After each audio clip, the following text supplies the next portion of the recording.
Wonder what camera it's doing. Let's see. Oh, I see. It's not on the other one. Here we go. Okay. All right. All right, guys. Hello. Hello. How are you? I'm Megan. I'm Matt. And you're listening to The The Night Night Owl. Owl. All right. So, guys,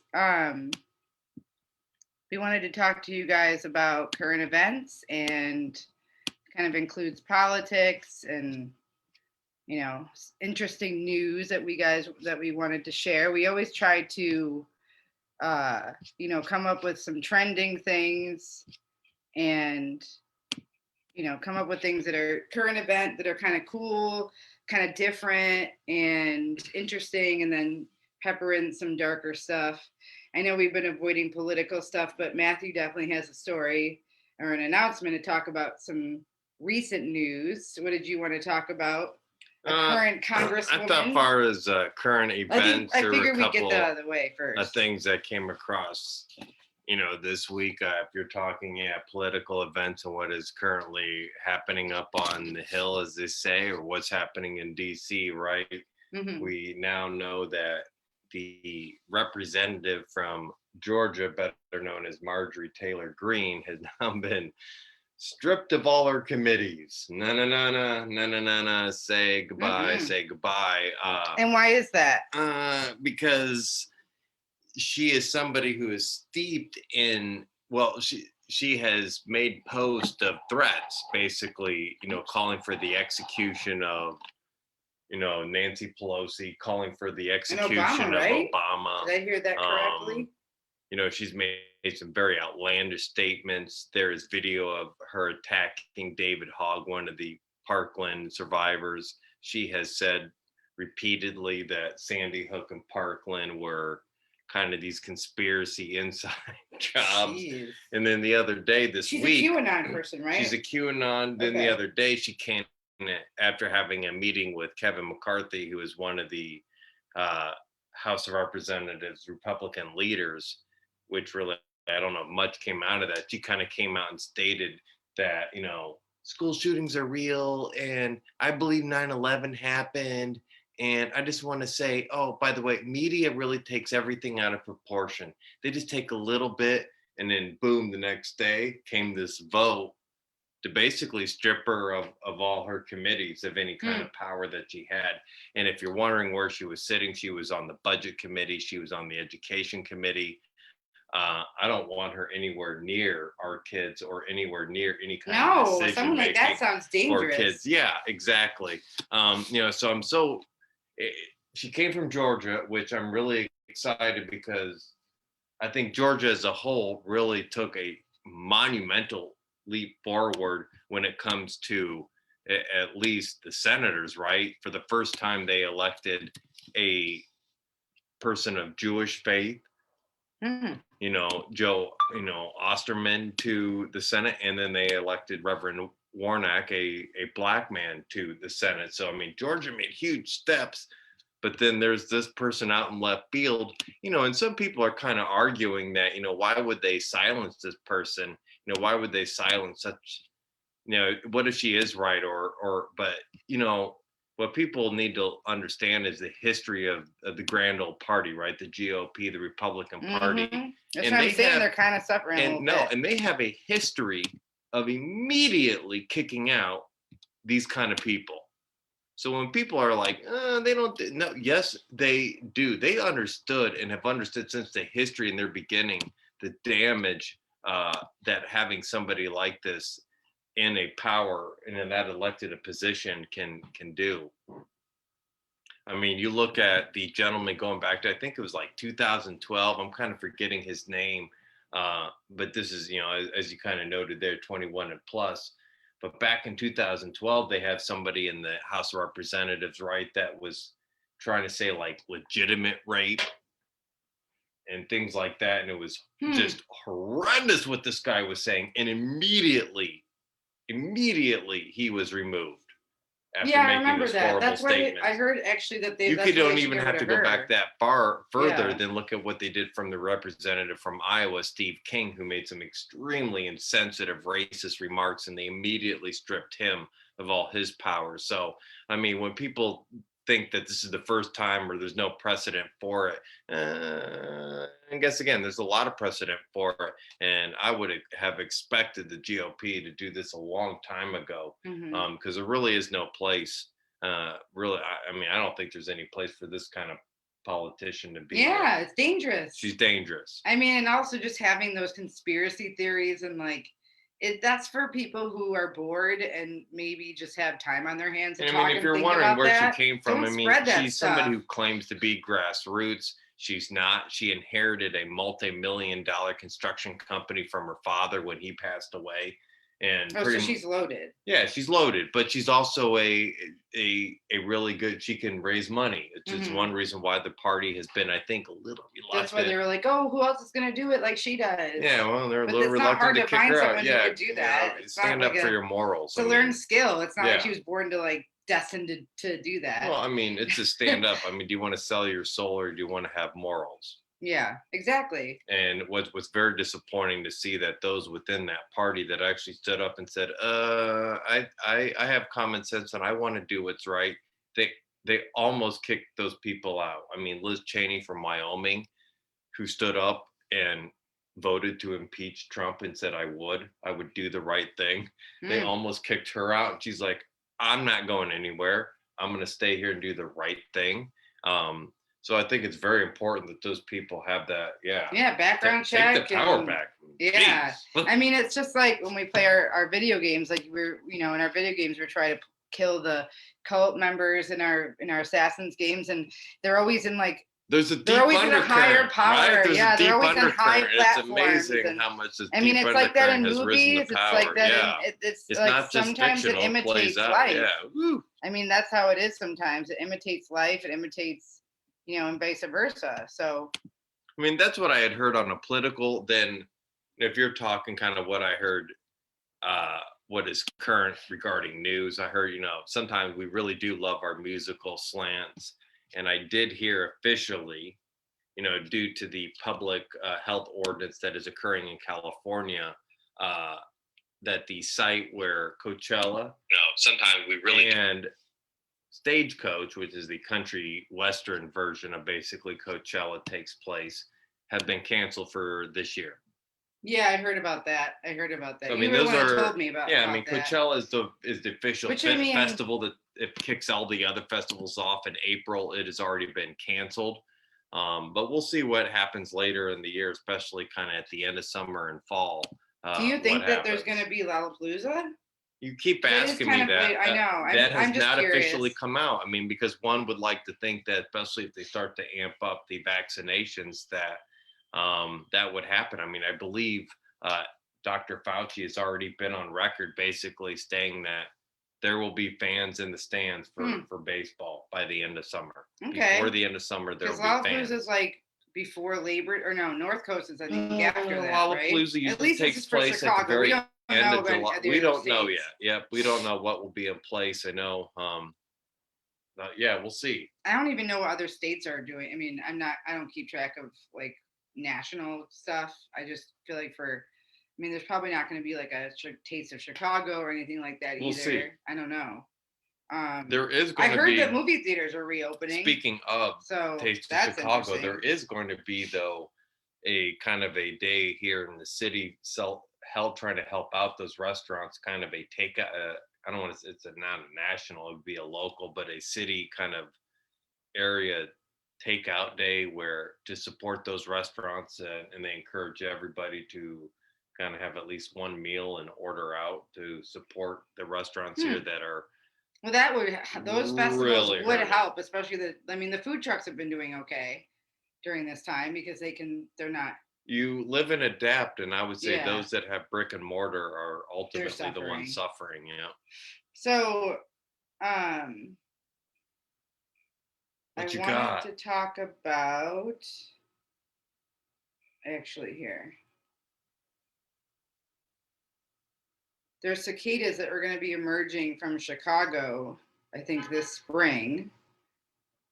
And No, we it live says in July, or no, actually, it says, and we will oh, live. 17 years. 17 Oh, years so is the what their 17 span. year.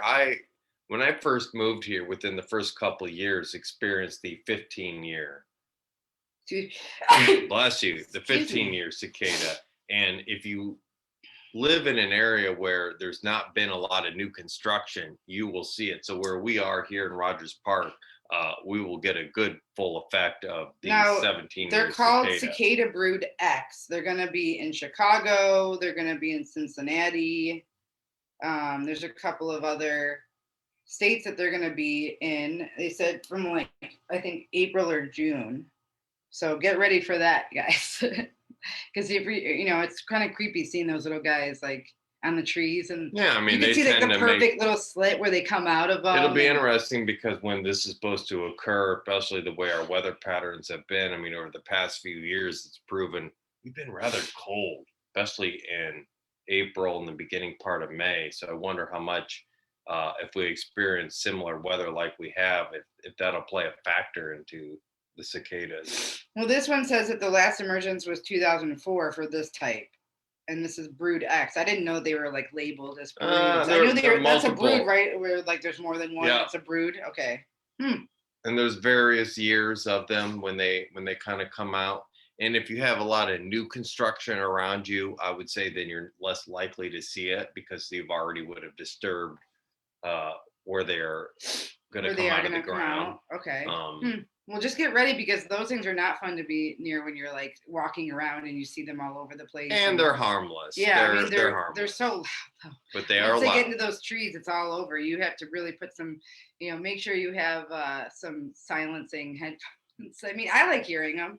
I think they're kind of cool. Like they do sound biblical because that they were in, or those are locusts, but they still kind of have that biblical look. I mean, they look like aliens. They look like aliens with their eyes. You know, the rhythm of the night, rhythm of the summer, rhythm of the spring. I mean, they kind of have that, especially when you hear them and see them, that indication. So what else do we got? So this was my biggest story. This is from The Guardian. If you guys ever notice, oh, by the way, this is our first episode of our third season. So be sure to give us a like on our Facebook chat. Comment below if you want. We're going to definitely put this in our Anchor podcast as well, so you can listen to it if you missed the video. But I just wanted to come out with some fun little tidbits for the first season or the third season. So this is from The Guardian. And like I said before, The Guardian is what I use a lot for sources because they always have really interesting stories. And this is UK News. It says teenager emerging from a 10-month coma has no knowledge of the pandemic. He was in a coma the whole time. Imagine that. He got a freebie. I mean, I'm glad he's okay, but like he kind of missed everything. So it says a teenager who is emerging from a 10-month-long coma has no knowledge of the coronavirus pandemic despite having caught the disease twice. How? Joseph Flayville, 19, was hit by a car while walking in Burton upon Trent, Staffordshire on March 1st last year. 3 weeks before Britain's first national lockdown. So it was like way before they even like prepared for the lockdown. He spent months in a coma after he suffered a traumatic brain injury, but is slowly beginning to recover and has started responding. His aunt told The Guardian he won't know anything about the pandemic as he's been asleep for 10 months. His awareness is starting to improve now, but we just don't know what he knows. He said, I don't know where to start with it. A year ago, if someone had told me what was going on over the last year, I don't think I would have believed it. I've got no idea how Joseph's going to come to understand what we've been through. And not only that, like, I'm sure there's other shit that he doesn't remember. Because I think, for me, I feel like you remember stuff from, like, the moment you, like... I don't know. I mean, and for him, maybe having come out of a coma is going to be, I mean, regardless of what had happened. His short-term memory will be remember all the stories harder. of the celebrities or kind of these people that went on these sabbaticals that were coming back, you know, back in June and July and August and coming back and going, what was going on? What pandemic? What civil unrest? What? Well, and she says that they couldn't see him. She tried to explain to him that they couldn't visit him when he was there, like when he woke up, and they couldn't visit him because of COVID restrictions. and he was just had no idea why. She's Well, like, and- when he's awake in his room, he's not going to have any idea why he's there. We do talk about it on the phone, and we try to make him aware that we really want to be there holding his hands, but we're unable to do it because he's liable to get sick, you know. And I think he had the coronavirus. I don't know if he had it before Well, the you lockdown. mentioned that earlier there, that somehow he had it twice. Yeah, it says, but we try to keep it as simple. We don't really have the time to go into So a he's pandemic. had it twice already while being in a coma in a hospital. That just sounds almost. Well, it says that the teenager who was treated at Leicester General Hospital has now been moved to Adderley Green Care Center in Stoke-on-Trent to continue his recovery. He started moving his limbs when asked, and is engaging with family and friends through blinking and smiling. Oh. Flavel Smith said that the teenager is able to follow commands such as touching his left and right ear, moving both of his legs, and answer yes or no without blinking, while his first smiles have brought the family to tears. We've got a long journey ahead, but the steps he's made in the last weeks have been absolutely incredible. I hope he's a He sweet caught kid. COVID twice during his recovery from the accident, but I recovered hope on he's both a occasions. sweet kid. We don't know why he was in the street or he got. Who cares? Struck by The a guy fucking car. hit him, dude. It doesn't matter if it's an accident. I mean, he probably drove away too. We don't even know. It doesn't say in here who hit him. You know, it's probably a hit and run. But it says his mother was able to visit her son on his 19th birthday in December, but had to remain socially distant and wear full PPE the entire time. At that point, Joseph wasn't as aware as he is now, and I think she felt incredibly sad because she wasn't sure that Joseph could even see who she was. She'd been waiting for months to be able to go and see him, but before the accident, Flavel from Turkbury was a sporty and active teenager and was due to receive his Gold Duke of Edinburgh Award in May. So that goes to show you he was a good kid, or at least a smart kid. It says through the Joseph's Journey campaign, the family has raised 30,000 euros to support the teenager in his long-term recovery. So I don't know what the Duke of Edinburgh Award is. I'll have to look that up. But this May, he's going to get an award for that. So maybe it's like a scholarship or like a, I don't know. I've never heard of that. Have you heard of Duke of Edinburgh? Should we look that up? Duke of Edinburgh. So what do you think about that, Matt? Isn't that a crazy story? Yeah. What's your real thoughts? You can be candid. Well, I mean, obviously, you Oh, just I got see. a very. He's brief getting it glimpse. from Prince Philip. I mean, the cynic in me is, again, we don't know. He could have been stumbling out of an alley, could have committed some horrible crime, and they don't know, and then got struck by a car. He could be the sweetest person in the world. Why are you Which I hope creating he something is. that's not there or But real? Like we don't. The fact that he's getting an award for basically, as somebody who has been hit by a car. No one should be hit by a car. You know, even if you're bad, like it's a horrible thing. He was only 18 years I old. reserve that right. I think there are people. It says that it's the are like world's leading youth achievement award. So that's what they're doing. That's what the Duke of Edinburgh. I would like to know I bet you previous winners Prince- what they have done. Because what he has done is survive, which is no short feat. Should you get an award? You Yeah, get it's life. like for sports or for, you know, any kind of accomplishment that you've succeeded in, it looks like. So I'll put that link in there. Interesting. Yeah, I think that's interesting. So it's DOFE, that's what it's called, or that's what they call it.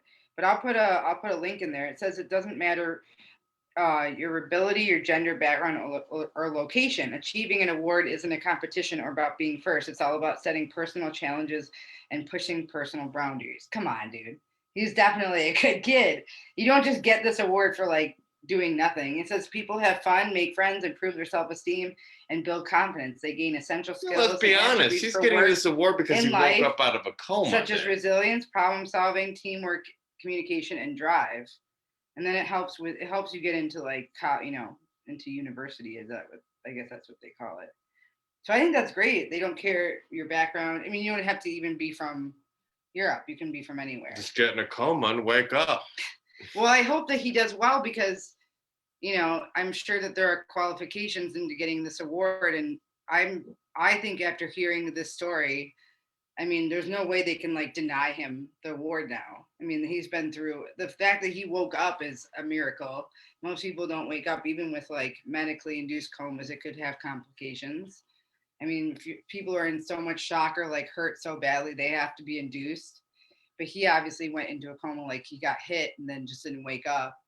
I mean, that's scary. And in his recovery, that's when he got it twice, but then he recovered. So I think it's sad that he can't see his family face to face. That's what I think there. I mean, I think that's really what really sad. the takeaway from there is during these times it is very trying. And as a lot of studies have started to come out, we are starting it, once again hitting the wall, and we're tired of this, and relief is coming, and that's just what we have to understand, is that I really the light is there, that tunnel that we've been talking about, the light is right there. And that's what families like this have to understand, and really, everybody has endured, and it's been very challenging. And I can't say that my problems are as bad as his. Continue to reach out to people, especially those that are living alone, or those that don't have much contact, and let them know that it's all right, things are going to be okay. Yeah, especially people that are in such dire moments like that. Like I just believe no one deserves to get hurt like that, even if they have a shady past or they have. I mean, it's like we don't know what that kid was like, but the fact that they included that in the article, well, that's good that the family was very supportive. Yeah. I mean, because I knew somebody that got struck by a vehicle. They were struck by a drunk driver, and for whatever reason, the family had a hard time dealing with that. The family of the person that was struck, to the point where oftentimes in arguments in later years, they would blame that person for having been struck. Yeah, they blame the person, the victim. Yeah, they blame the victim, which was very hard on that person, because I mean, again, they were a child when they were struck, and that's what I'm saying. Fault. You were like, what? That's the kind of what you were doing, though. You were like, oh, maybe he did this beforehand. Like, who cares what he was doing beforehand? Well, that's what I'm just saying. I mean, you don't know. I know you're joking, but like, exactly. It's like no one deserves that. I wouldn't wish that on my worst enemy, for someone to be in a coma. It's just like it's I mean, I'm not an asshole. I'm not always an asshole, but I feel like that doesn't, especially since they didn't mention who did it.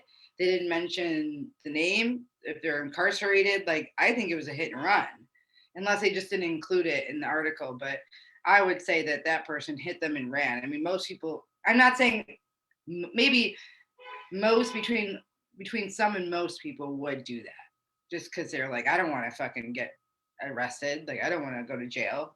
I mean, it's an accident. It happens. And yeah, you'd probably still go to jail.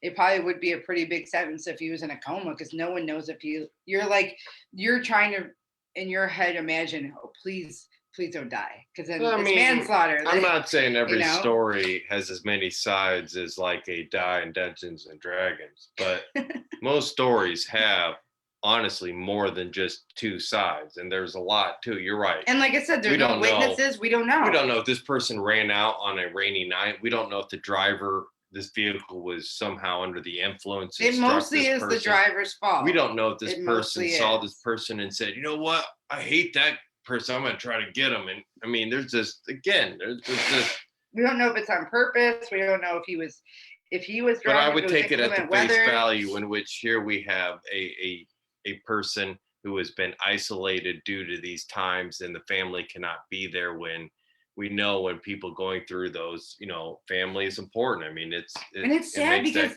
I'm kind of glad he missed the pandemic, but now he still has to live through the rest of it. A weird isolation. Well, at least he's not waking up like he should have given himself another year. Walking Dead Rick or something. I mean, this is not apocalyptic. Is it still really bad right now out there with the cases? Is it still, has it kind of plateaued with people who are getting the cases of COVID, or in the UK? Have you been? They're not as bad as us, but they're not great either. They're struggling. I mean, especially with these variants that keep popping up. And yeah, we've been wearing, I mean, I don't know if you guys have been doing this, but I've been noticing like people are wearing 2 masks around.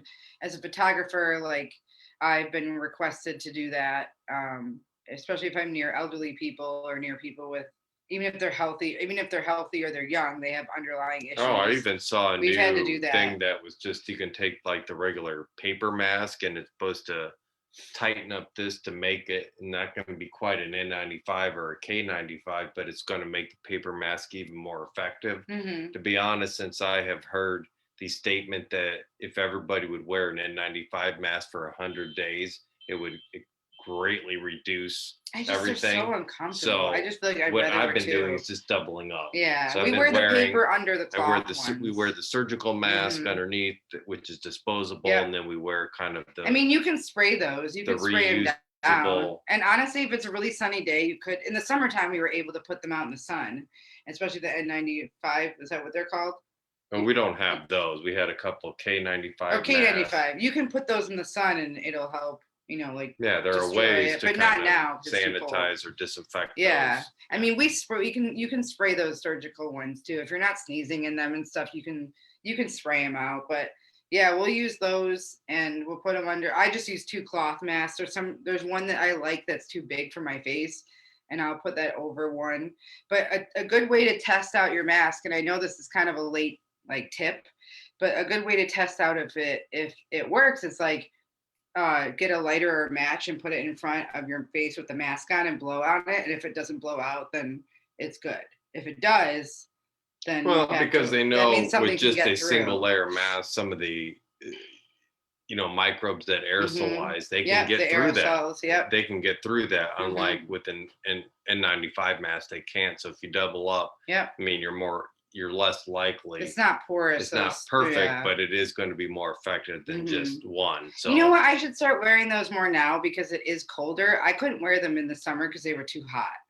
They were they worked. They did what they were supposed to do. It's just my face would be so sweaty underneath. And I know it's not an excuse, but the breakup, and we talked about that, right? Some of the creams and the lotions we did that in July. Yeah. But I would agree. I mean, I still kind of break out, get heavy through here. Yeah. And I've been making scarves for people. So if you guys want a scarf, I'm happy to make one. If you guys want one to go over your face in the winter, it'll also keep your mask dry. If you're wearing those cloth ones, they can get sweaty or wet because you're breathing in cold air and breathing out warm air. And mine tends to get a little wet because I walk a lot sometimes. So if you guys want scarves, just comment below or let me know. I can take requests.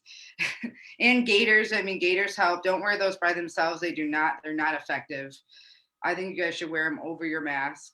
Their gaiters are supposed to keep you warm. They're not for virus protection. They don't. Even though those commercials say they're better than nothing. They're better than not. They're better than nothing. But it's but why if you're gonna wear them, better? to be honest, to be effective, you should double them up or wear a mask underneath. Yeah, and they're cool. I mean, I understand they're easier to wear and stuff, but I wear mine over my mask, so that helps. So this is the next topic I thought was interesting. This is kind of right up your alley, Matt. This is from newatlas.com, and I think I'm going to use this as a source again because I really like this website. It's called Newly Discovered Nano Chameleon is the world's smallest known reptile. Look at him. He's so little. Little. He can fit on your fingertip. Looks like Maddie's in the picture with him. Anyway, so it says that he was discovered in Brucessia. Oh, his name is Brucessia nana. So he's the smallest known. And basically, it says the species was discovered in the northern regions of the island of Madagascar. Of course. There's always some exotic animals. I've seen the movie Madagascar. There's always exotic animals out there. Only 2 specimens of B. nana have been found so far, but conveniently, it's a male and a female pair. The female has a body length of 19 millimeters, 0.7 inches, or 29 millimeters, 1.1 inches. Oh! He's like this big. It's so little, including the tail, which is small enough to place it among the smallest known geckos and chameleons. But males are even smaller. Isn't that weird that the males are smaller? Why? It's probably a breeding thing. Yeah, well, it says the male has measured at just 13.5 millimeters, so 0.5 inches or 0.9 inches. That seems to make the smallest reptile in the world, just piping the previous record holder the related species tuberculata by around 0.5 millimeter. Of course, the researchers had to make sure the specimens weren't just juveniles. They performed micro CT scans of the female and identified 2 eggs inside her, okay, indicating she was mature. Like the male's genitals seemed to be well developed, indicating that he was also, so they ready to go. They ready to go, honey. Yeah. They both mature. They're like, hey, let's do this. But it says, in fact, the one part of its body that wasn't tiny, relatively speaking, the genitals were over almost 20% of his total body size, which the team says would be needed in order to mate with significantly larger females. Exactly why the species is so small remains a mystery. It may seem to be an example of the island effect, where animals trapped on small islands tend to evolve smaller body sizes, but the team says B. nana is found in the mountains on mainland Madagascar, so that doesn't seem to apply here. It's also a family tree. This family tree also raises further questions. The closest relative of the new chameleon is almost not the similarly tiny Beresca microbe, but instead nearly twice as large B. Karachi, Karche, which occurs in the same mountains. That shows this extreme miniaturization has arisen convergently in these chameleons. So they say that the habitat of the new species is likely to be so tiny, perhaps limited to just a few acres, which could put it at risk of extinction. So like it's so small because of the island that it's on. And like, I mean, there are definitely birds, there's other insects, there's other lizards that could eat it. There's, they're definitely just like food. But the fact that it's 20% of his body, like his dick, is like, okay, I'm ready for you, girl. Unfortunately, the habit of the nano chameleon is under heavy pressure from deforestation. Oh, boo, we're the fucking enemies. But the area has recently been designated as a protected area, and hopefully this will enable the tiny new chameleon to survive. So that's good. So yeah, good job, scientists, keeping that, keeping the species alive. I think that's really beautiful when scientists and researchers are like, hey guys, we found this new species. We don't know how new it is. They didn't really say where it dated back to. They didn't say where it started. They just discovered it. So I think that more. I just think it's cool that we keep discovering. I mean, as long as we've been on this planet, we just keep discovering. There's not enough. We haven't. Creatures. I mean, there's just so much we probably don't know. We've passed over, and I think that I'm finding out that the places that we are destroying are the ones that have species we've never even knew. I feel like there are places where it's untouched land that we're just like, nothing could probably grow there. But then you like look into a puddle or you look into a cavern and you just never know what could be living there. It could be as tiny as your eyeball. It could be tiny as a pencil. Or a tip of a pencil. But I think it's great that they're actually like taking the time to keep the species alive, keep its habitat protected so they can keep studying it. They can see how maybe what it's related to, how long the species has been around, if this is a new evolution. As we know, natural evolution takes years and years to happen. So it could be several hundred years old. We don't know. I mean, if you discover a species, you don't know how long it's been there. You just stumble upon it. And that's one of the reasons why I would have loved to be a scientist, just discovering these, like any kind of cool animal. I think it'd be cool to go in the oceans though, because we still have not broken that seal yet. I mean, we're still cleaning it up from plastic. It's distracting us from actually going into like areas we've never seen. Growing up, when I watched Nat Geo, I loved watching like the divers that would go in the darker like parts of the oceans, and you could see like the fish like glowing. No, you're right. There's a lot that we don't know, and then you kind of see every year. Every year, there's a story of some strange sea creature washing up on a shore, kind of just telling you just how and little that we know about the deep sea. And then we don't know how long it's been there. We don't. I mean, I think we're the youngest species. But I will say we are unfortunately impacting the sea, and it is kind of crazy. I mean, if you don't want to think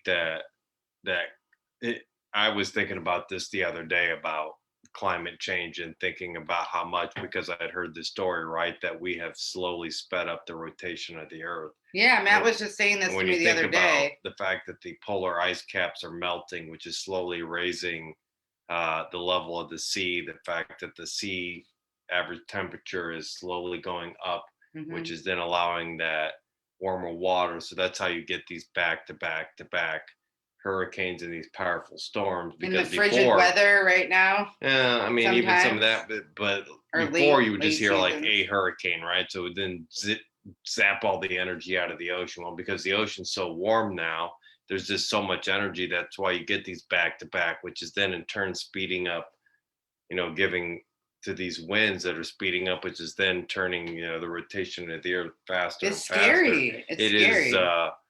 I think it's scary when you think about it.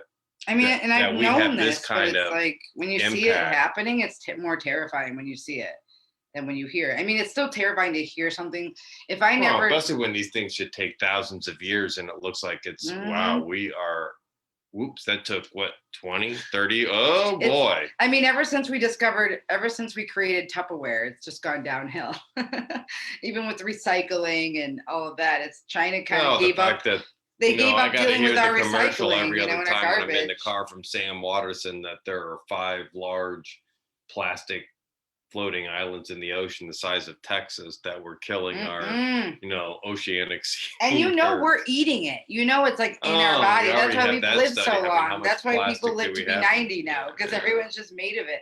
I mean, I have a friend who's now I think she's in Hawaii, but she's gone I think she's gone to Australia and different parts of the earth to study the oceans. She's a marine biologist, and then she just went on this project of I think they started creating these boats that had the ability to filter out even micro pieces of plastic, the kinds that you can't see with like your naked eye. It detects the plastic, it sucks it in, it cleans it out, and then they also educate people. They'll bring people on the boats with them and show them how they work, and I think it's really great. I mean, at the same time, people care. There are people who care.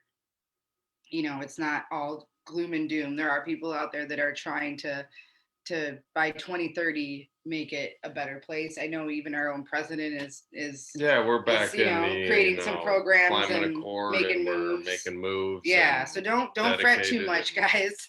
It's definitely, I mean, it's kind of late coming, but we're just trying to fix the problems from the 70s and even before that, where people didn't know about that stuff and they just drove their car every day. And I think oil should be banned. I don't think we need oil anymore.